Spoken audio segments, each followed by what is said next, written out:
તો કેમ છો?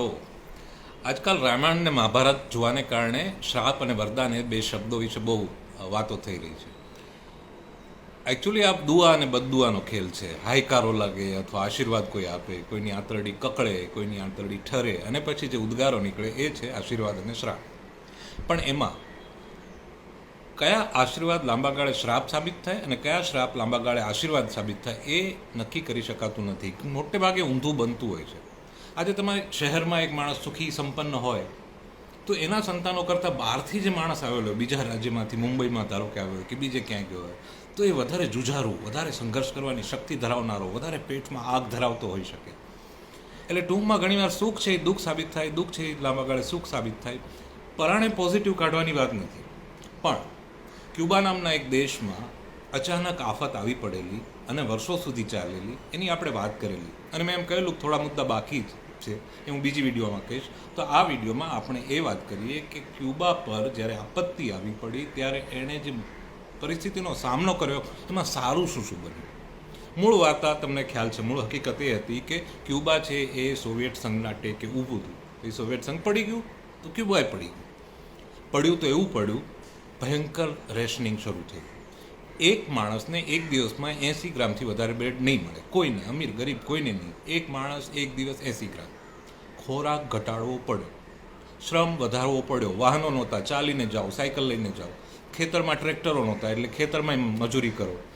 સરવાળે બન્યું એવું કે ખોરાક ઘટવાથી અને શ્રમ વધવાથી ઓવરઓલ આખા ક્યુબાના લોકોનું સ્વાસ્થ્ય પ્રમાણમાં સુધર્યું.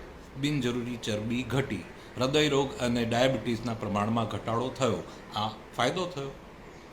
બીજી વાત, મશીનો બંધ થયા. મશીનો માટે જે ડીઝલ ને ઓઇલ ને જોઈએ એ નહોતા. મશીનો બગડી જાય તેને રિપેર કરવાના સ્પેર પાર્ટ્સ નહોતા. એટલે માણસોએ મશીનને બદલે કામ કરવાનું થયું. તો એક મશીન છે એ 10 માણસનું કામ કરતું હોય. હવે મશીન જાય એટલે 10 માણસોએ ભેગા થઈને કામ કરવું પડે.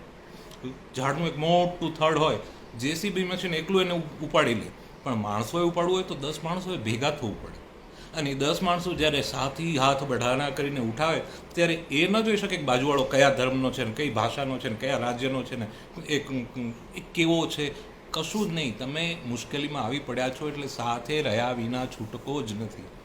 એટલે સંપની ભાવના હતી, સહકારની ભાવના હતી. બિનજરૂરી ઝેર લોકોના મનમાં હતા, વિવાદો હતા, અભિપ્રાયો હતા એકબીજા વિશે. એ બધું ઠરી ગયું આપોઆપ, પરાણે, લાચારીથી, સમજદારીથી નહીં. પણ એમણે જોયું કે હવે આમાં ભેગા થાય એના છૂટકો જ નથી. ક્યુબા વિશે સૌથી જાણીતી જે ડોક્યુમેન્ટરી ફિલ્મ બની છે, ફેથ મોર્ગન નામના માણસે બનાવી. એણે એ ડોક્યુમેન્ટરીનું ટાઇટલ શું રાખ્યું? The power of community. સમુદાયની શક્તિ, સંઘની શક્તિ, સંપની શક્તિ, સહકારની શક્તિ, સાથે રહેવાની શક્તિ. આ સારું પરિણામ આવ્યું. પડકાર આકરો જ હતો, પીડાદાયક હતો, પણ તો પરિણામ તો સારું આવ્યું. ત્રીજી વાત, નેતા અને પ્રજા વચ્ચેનું અંતર ઘટ્યું. ઘણા લોકોને એવો વિચાર આવે કે આટલી મોટી તકલીફ પડી, બાજુમાં જ અમેરિકા દેશ છે. અમેરિકા એવું ઈચ્છતું હતું કે ક્યુબા કોઈ પણ રીતે સામ્યવાદ છોડી દે અને મૂડીવાદ અપનાવી લે. અમેરિકાનું ભયાનક, કલ્પી ન શકાય એટલું ખૂબ જ વધારે પ્રેશર હતું, પણ તોય ક્યુબા ઝૂક્યું જ નહીં. અમેરિકાએ બહુ ઈચ્છ્યું કે એના જે ક્યુબાનો જે શાસક છે ફિડલ કેસ્ટ્રો, એની સામે લોકો બળવો કરે, પણ એવું કાંઈ ન થયું. લોકોને નવાઈ લાગી કે અમેરિકા દબાણ ન કરે તો પણ લોકો જ્યારે બહુ પીડાય ત્યારે નેતાઓ સામે ગુસ્સે ભરાય. તો આવું ક્યુબામાં કેમ ન થયું? એકવાર ખાલી થયેલું 1993માં. 1000 લોકો હવાનામાં ભેગા થયેલા કેસ્ટ્રોના વિરોધમાં, પણ પોલીસે એને વિખેરી નાખ્યા. આ સિવાય કોઈ બળવો નહીં. 1991થી માંડીને 2000 સુધી આખો જે મુશ્કેલ તબક્કો ચાલ્યો, તો એમાં કેસ્ટ્રો સામે વિરોધ કેમ ન નોંધાયો? એનું જ્યારે રાજકીય વિશ્લેષકોએ બહુ જ અભ્યાસ કરીને તારણ કાઢ્યું, તો મોટે ભાગે એક તારણ એમણે કાઢ્યું કે આ નેતાએ લોકો સાથે સતત સંવાદ જાળવી રાખ્યો. લોકોને સતત એવી ધરપત અને એવી સમજ આપી કે હું તમારા માનો જ છું, તમારી સાથે જ છું, તમારી વચ્ચે જ છું. અને લોકોને પણ એવું લાગતું કે હા, આ તો આપણો માણસ છે, આપણે રસ્તા પર જઈએ કદાચ કેસ્ટ્રો મળી પણ જાય. આ જે છે એ વસ્તુ નેતા અને પ્રજા વચ્ચેનું અંતર ઘટાડનારી બાબત, ક્યુબાની મુશ્કેલ પરિસ્થિતિ એણે વધારે મજબૂત બનાવી, એના સંબંધ મજબૂત બનાવ્યા. આ પણ સારી જ બાબત હતી. પછીના નેતાઓ જે આવ્યા, ફિડલ પછી એનો ભાઈ રાહુલ આવે, રાહુલ પછી હમણાં મિગેલ નામનો પ્રમુખ છે. એનામાં મુખ્ય લાયકાત આ છે કે લોકોની વચ્ચે રહે છે, લોકોની સાથે રહે છે, લોકોને પોતીકો લાગે છે.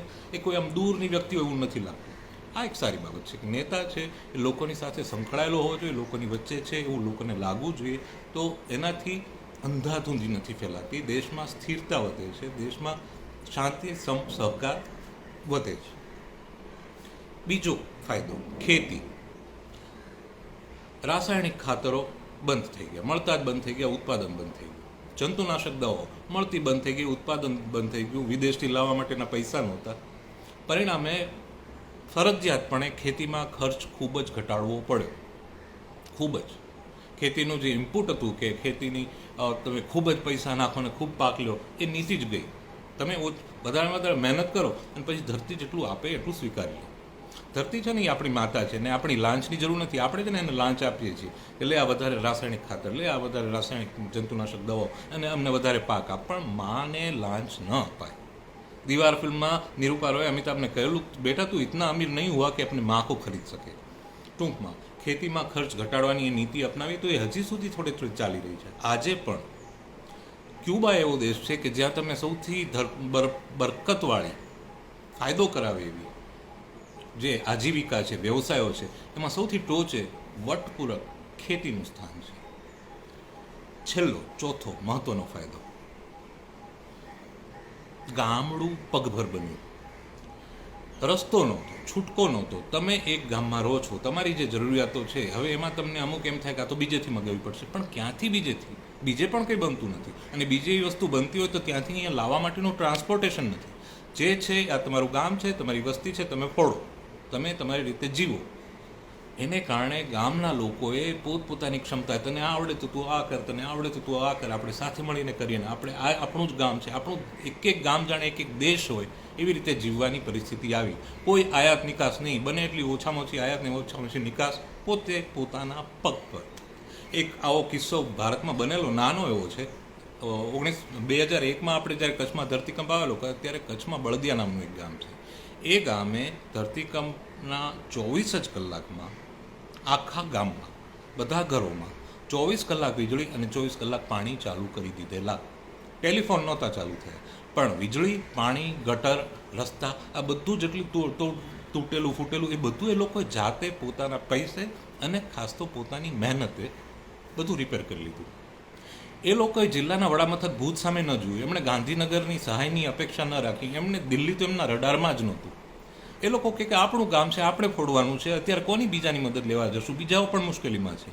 આ ગામ અત્યંત અમીર છે, એની પાસે પૈસા હતા એ વાત સાચી, પણ સાથે સાથે એ પણ યાદ રાખવા જેવું છે કે એ ગામનો સૌથી અમીર માણસ પણ હાથમાં પાવડો કે કોદાળી લેતા ખચકાય તેવો નહોતો.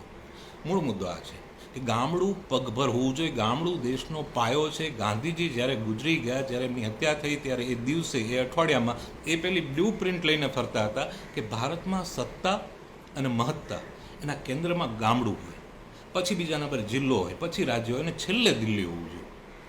આપણે ઊંધું ઝાડ ઉગાડીએ છીએ, મૂળિયું સૌથી ઉપર દિલ્હી અને સૌથી નીચે બધા ગામડા, એમ નહીં.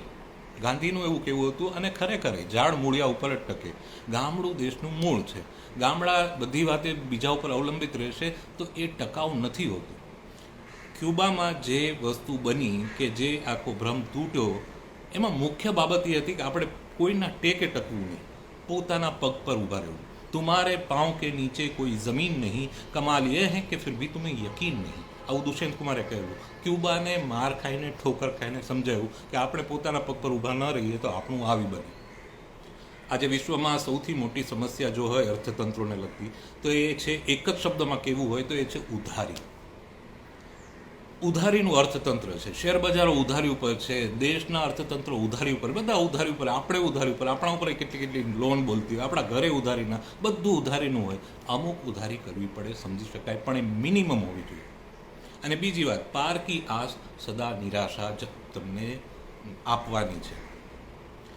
આ ઉધારી અને અર્થતંત્રની વાત છે, હું ક્યારેક બીજા વિડીયોમાં કરીશ. મારી વિડીયો હું આવી રીતે મૂકતો રહું. તમારે જો જોવી હોય ને તો એક તો સૌથી સારો રસ્તો છે, યુટ્યુબ ચેનલ એક છે, દીપક સોલિયા, DIPKSOLIYA, એના પર જઈને જોઈ લેવી. પણ બાકી આ ઉધારીની વાત છે ને, એ તમે ક્યુબાના આખા ચેપ્ટરમાં બધું ભૂલી જવાય ને તો ખાલી આ એક જ વાક્ય યાદ આવજો કે ક્યુબાએ માર ખાધો ત્યારે એને સૌથી મોટો જેનો ભ્રમ તૂટ્યો, જેને સચ્ચાઈ સમજાઈ, જેને કારણે મજબૂત બન્યું, તે આ હતું કે ઉછીનું કશું નહીં.